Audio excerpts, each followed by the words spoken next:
Bonjour à tous et bienvenue dans l'invité de l'Écho sur France 24. Mon invité est Guillaume Debré, il est journaliste, grand reporter à TF1, ancien correspondant à Washington pour la chaîne et auteur de Washington, comment l'argent a ruiné la démocratie américaine. C'est chez Fayard. Merci beaucoup d'être avec nous. Merci. Alors votre livre, c'est une enquête très intéressante dans laquelle finalement vous montrez que les présidentielles sont devenues un vrai business, que l'élection est finalement directement influencée par une poignée de milliardaires et que finalement les candidats passent plus de temps à essayer de séduire ces milliardaires même qu'à faire campagne, que finalement le pays a légalisé un système de corruption. Comment avez-vous eu l'idée de faire ce livre ?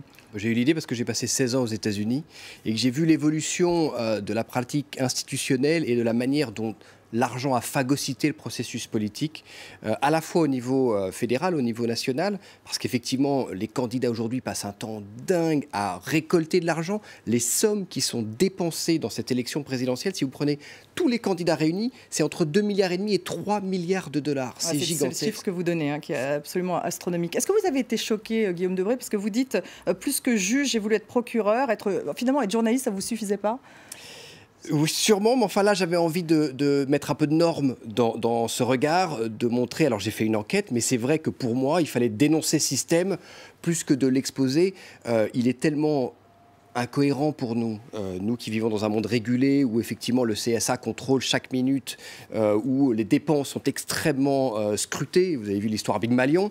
C'est l'opposé. Et je pense qu'aller vers un modèle américain, aller vers un modèle dérégulé où les candidats peuvent dépenser les sommes qu'ils veulent, où les milliardaires peuvent dépenser les sommes qu'ils veulent pour financer les candidats de leur val, je pense que c'est évidemment un déni de démocratie et que ça a un coût. Donc j'avais envie de donner un message effectivement aux Français que le modèle américain, un pays que j'admire et qui est absolument fascinant, ce modèle de financement de la vie politique, c'est pas à suivre. Alors on revient sur ce chiffre, 3 milliards de dollars. C'est la somme dépensée par l'ensemble des candidats pour la campagne 2016, vous dites.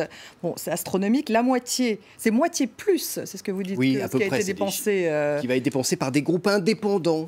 Et par les candidats eux-mêmes. Donc moitié plus que du temps de Barack Obama et Mitt Romney en 2012.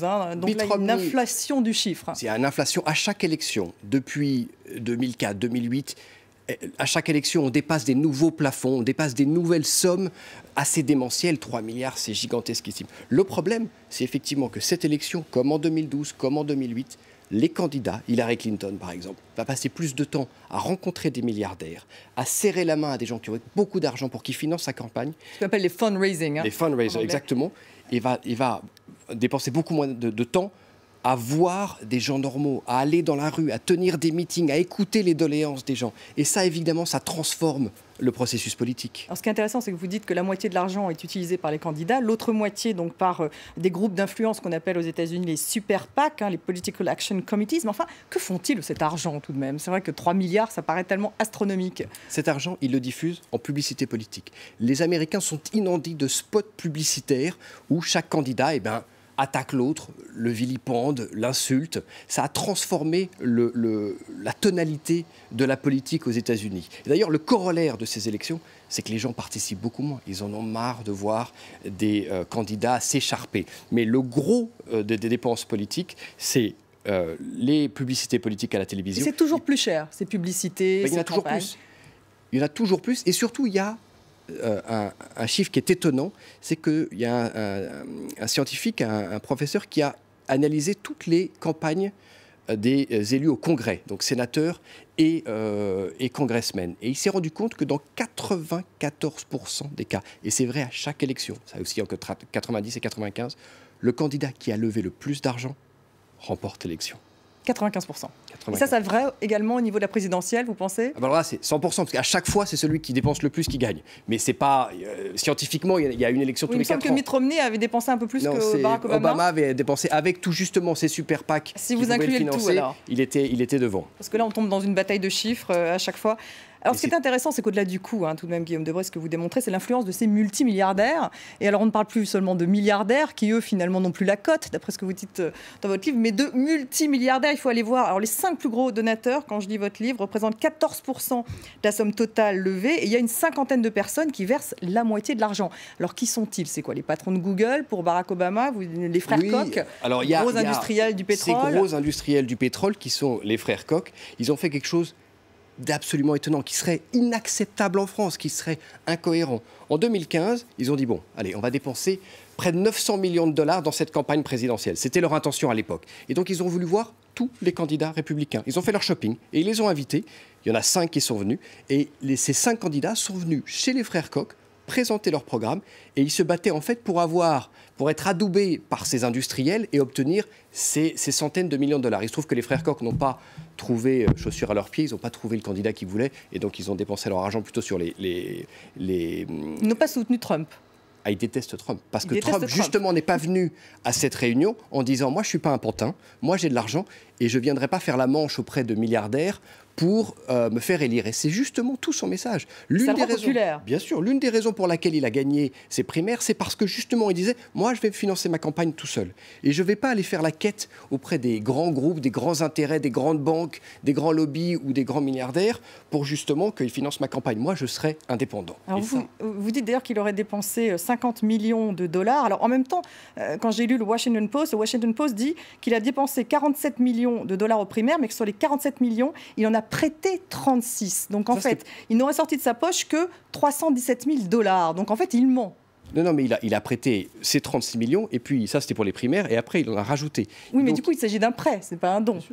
C'est effectivement. Donc cette indépendance financière dont il se targue, finalement, lui, il utilise le système comme les autres. Alors, ce qu'il n'utilise pas, c'est financé par des millionnaires. C'est vrai que ça a changé pour l'élection générale. Mais pendant la primaire, ce qui est sûr, même si effectivement l'origine de ces fonds, c'est-à-dire qu'il a fait des prêts et qu'il se dépense, l'origine de ces fonds... magouillé là, entre les... Oui, mais elle ne vient pas de multimilliardaires, ou elle ne vient pas de Goldman Sachs, ou elle ne vient pas de... C'est ça son message. Mais s'il y a prêt, ça veut dire qu'il faut être remboursé. Ah bah c'est lui qui va le rembourser. Ça, je ne sais pas qui après va payer. C'est ça, qui va payer la facture au final. Bah, il verra peut-être après, pas justement Donald Trump. Bien sûr. Il y a un doute. Tous les mensonges de Donald Trump, on peut les accumuler, ils sont excellents. Par contre, ce qui est sûr, c'est que son message a résonné dans l'électorat de droite. Et que l'électorat de droite, comme l'électorat de gauche avec Bernie Sanders qui s'est opposé à Hillary Clinton, on aura le bol de ce système où effectivement ils ont l'impression que ce sont les extrêmement riches, les grandes multinationales qui financent et donc qui ont dans la main les candidats à la présidentielle. En revanche, lorsque le milliardaire finance lui-même sa campagne, ça ne les choque pas. Mais c'est l'esprit américain, ça, ils n'ont absolument aucun souci au fait que le milliardaire finance lui-même sa campagne. Et en plus, il ment quand il le dit. Donc, alors, les États-Unis, on sait quand même que c'est le pays de la démesure, franchement, depuis toujours. À quel moment la machine s'est-elle emballée? Vous vous dites, c'est avec cet arrêt de la Cour suprême, le Citizen United, du 21 janvier 2010, finalement, qui a ouvert la boîte de Pandore, puisqu'on peut donner de l'argent à la fois comme personne physique et personne morale pour exprimer une opinion politique. Donc, il n'y a aucun plafond. Vous pouvez financer qui vous voulez. En 2010, les 9 juges de la Cour suprême, plutôt les 5 juges conservateurs de la Cour suprême, c'était à la majorité, ont décidé que n'importe qui, que ce soit une entreprise, une association, un milliardaire, peut créer ce qu'on appelle un super PAC, une entité, un groupe d'influence. Il peut dépenser l'argent qu'il veut, sans aucun plafond.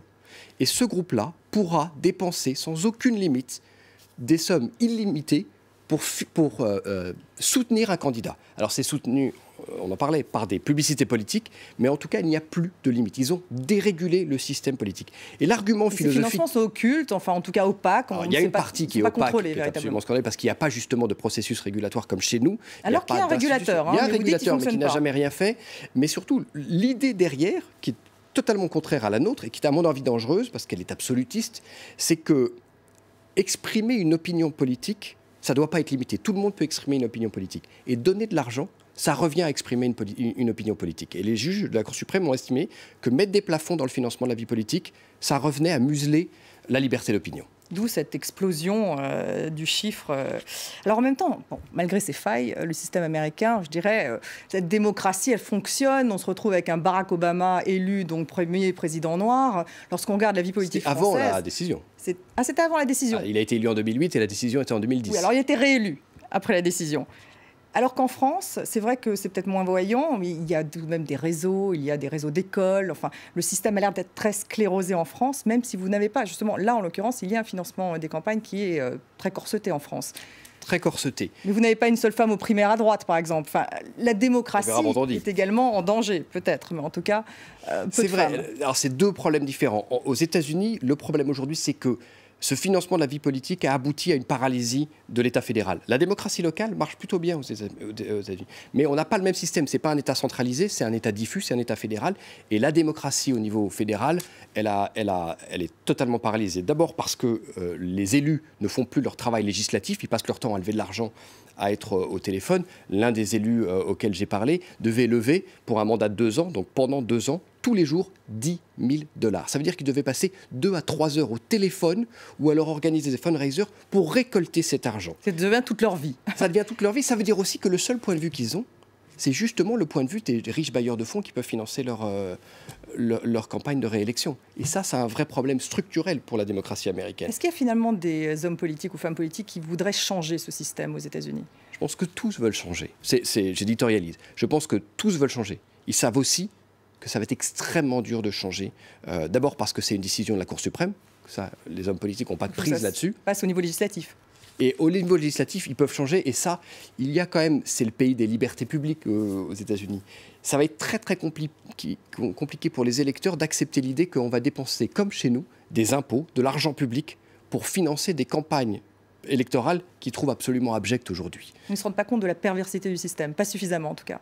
C'est extrêmement pervers, les contribuables et les citoyens sont absolument perdants, à la fois au niveau législatif, mais au niveau dans le contrat social, qui est rongé par cette espèce de négativité qu'il y a dans la politique américaine, qu'il y a un peu chez nous, qu'il y a de plus en plus chez nous, mais c'est encore un peu plus civil. Merci Guillaume Debré. Je rappelle le titre de votre livre, Washington, comment l'argent a ruiné la démocratie américaine, et c'est chez Fayard. Merci à vous de nous avoir suivis et restez avec nous sur France 24.